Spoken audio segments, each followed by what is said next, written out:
Number 4 is a huge number in the Seder. We have 4 cups of wine, we have 4 children, we have 4 questions, we have 4 blessings.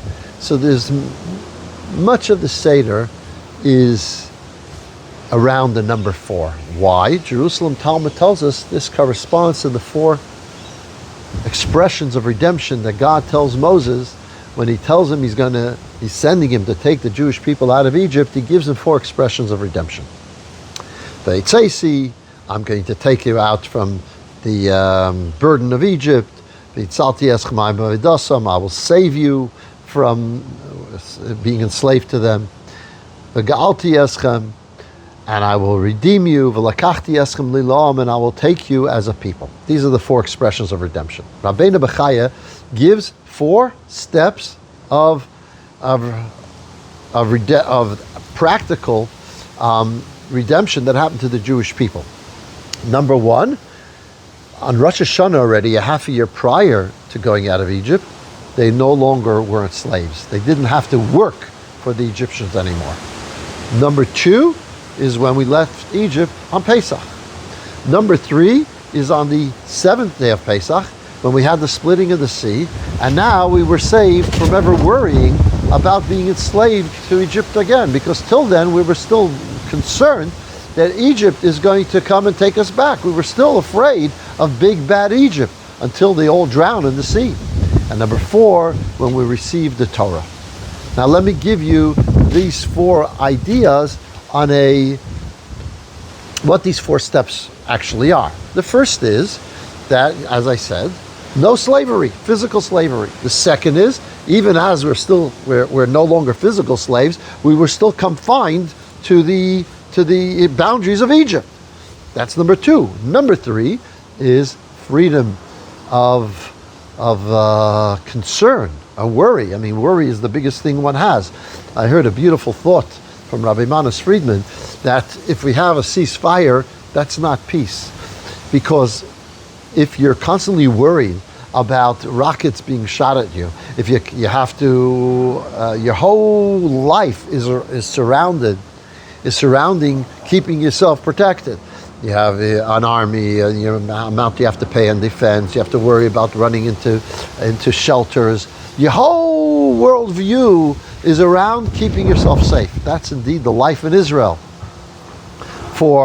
since its inception.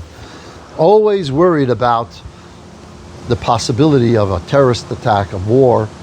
Genukshan, we need to have true peace, and the only way is to totally eradicate the enemy, as King David says in chapter 18 of Tehillim.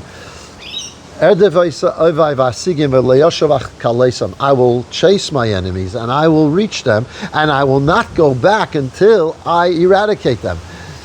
Otherwise, you're constantly worried about them eradicating you. That's not freedom.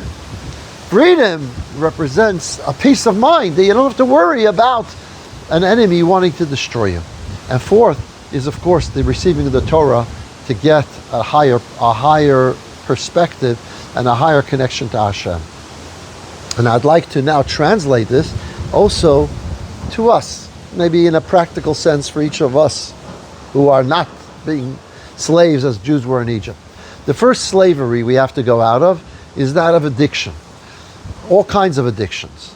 Harder, smaller. We're addicted to our animal souls, temptations and interests, and that we're enslaved to it. So to get out of that is the first idea of freedom that we get from Pesach, is leave that state of servitude. To do that which you don't really want to do, but you do it only because you're kind of forced into it by your addiction. The second is to leave the confines of Egypt, which I would suggest means, you're in someone else's territory. Someone else's territory means that you see the world from a perspective of somebody else. And you cannot find your own sense of meaning. Oh, if he says it's right or she says it's right, that's how you have to see the world. No. Freedom means I'm free to be myself. I don't have to take on my perspective from what the environment tells me, from the confines of Egypt tells me. The third is, very simply, not to have to, our minds should be clear and not be worried about, they're going to get me. They're going to, the fear that you have of terror and anti-Semitism and feeling small within yourself. No. Stand tall, stand proud, walk in a proud way, not being concerned and constantly afraid of the hatred of others. And the fourth is L'kachti eschem li'liam, where Hashem takes us as a nation. It's a freedom that we live a life of meaning and purpose, not a life that is devoid of anything.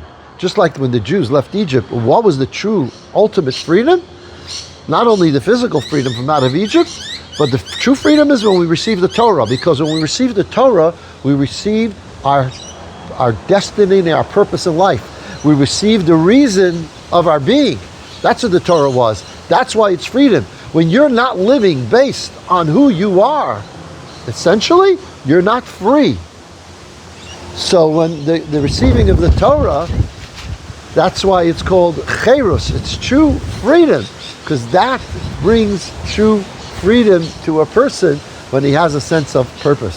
So these are 4 steps in freedom, corresponding to the 4 cups of wine and all the other 4s that you can take in as an idea to play with, to kick around at your Seder, and hopefully you could bring a sense of redemption in one of these 4 areas and all of these 4 areas, and ultimately the coming of Mashiach will be totally free.